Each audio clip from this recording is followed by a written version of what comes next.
Poorest country in the world. However, you might be very surprised to find out why Haiti is the poorest country in the world. Haiti was one of the richest places on the planet in the 1700s. The population of Haiti was 4-to-1 slave to free Frenchmen. So you basically had about 450,000 slaves there and 120,000, 125,000 free Frenchmen and women. Led by a slave named Toussaint, Haiti successfully overthrew one of the most powerful armies on the planet in 1804 and declared their independence. However, France made a deal with them, with warships at the ready, saying that we will invade you, recapture you, and re-enslave you unless you pay for the lost property. Well, that lost property was the human lives of the Haitians themselves. So France slapped Haiti with a $21 billion bill. That's $21 billion in today's money. It took until 1947 to pay off the initial loan. It took Haiti almost 150 years to pay off that loan. And obviously you guys know about loans and financing and debt, so how did Haiti pay that money off? Especially because France forced them to give them 50% off of their products. So Haiti was accounting for 3/4 of the world's sugar at the time, and I think a quarter or maybe 1/3 of the entire slave trade at the time. Saint-Domingue was also known as the capital of the slave trade in the West Indies, and also the worst place for a slave to end up because it was so brutal, torturous, and you could be raped and kidnapped at any point in time and sent anywhere in the world.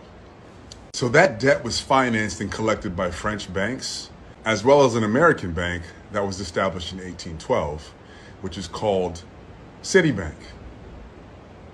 That's right. Your bank has been collecting money from Haitian people to pay for their own freedom since 1812 and stopped only in 1947. With the natural resources and the people working the land that Haiti had, it should have been one of the richest countries in the world. But the transfer of wealth from Haiti to France and Haiti to French banks and Haiti to American banks to finance what is called the independence debt, which is no more than a debt for the descendants of slavery to continue to pay the countries and the people that enslaved them for their own freedom. It's well documented. It's well documented that the debt was based on slave owners losing their property. In 2004, the Haitian government demanded that France pay back the billions of dollars that it forced the Haitian people to pay for its own freedom. So think about this.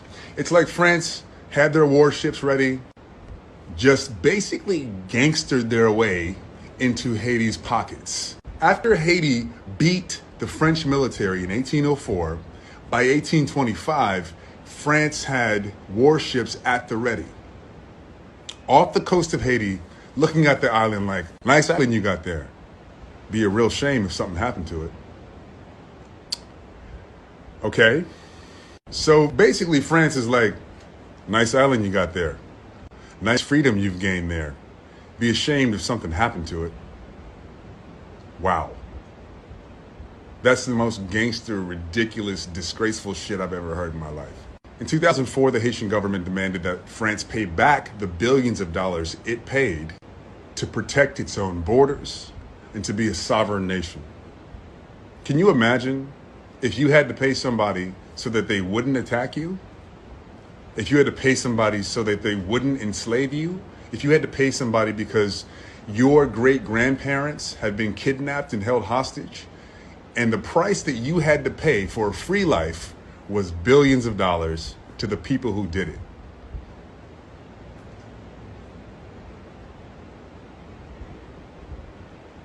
I'm trying to wrap my head around what that would feel like, and I guess you have to ask a Haitian person. Wow, France, really? Really? And after the Haitian government demanded that France pay back the billions of dollars that it unfairly had to pay to France to keep their sovereignty, to keep their freedom, to keep their lives, 11 years later in 2015, France said, fuck you.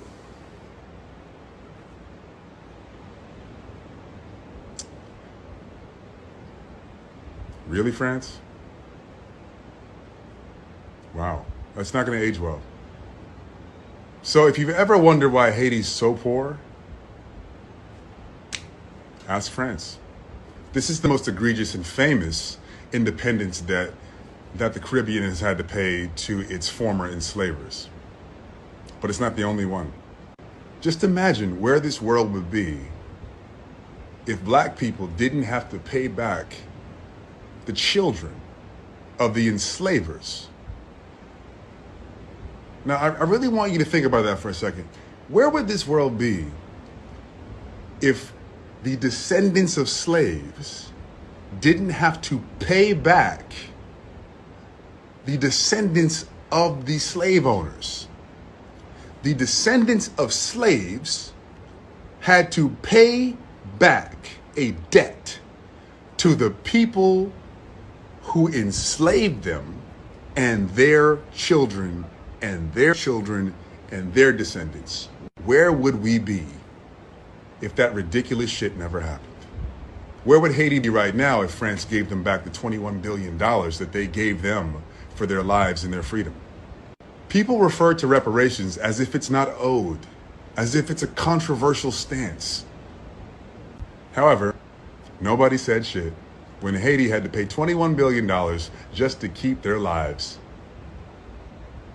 So somehow it's controversial that the descendants of the people who were held hostage and kidnapped want to be paid for their troubles, want to be paid for the injustices done to their ancestors, and how those injustices play out and manifest in our lives today. There needs to be repair of that. However, that's a controversial issue, but it's not a controversial issue for some reason that the Haitian people and several other islands in the Caribbean had to pay back the slave owners and the slave owners' descendants for loss of property.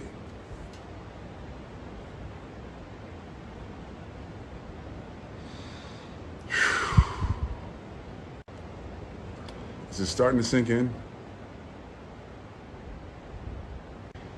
I don't know what the answer is, but if you're French, I highly recommend that you reach out to your government and tell them to give Haiti their money back. It's fucking disgraceful. I love you guys. I'm just being honest.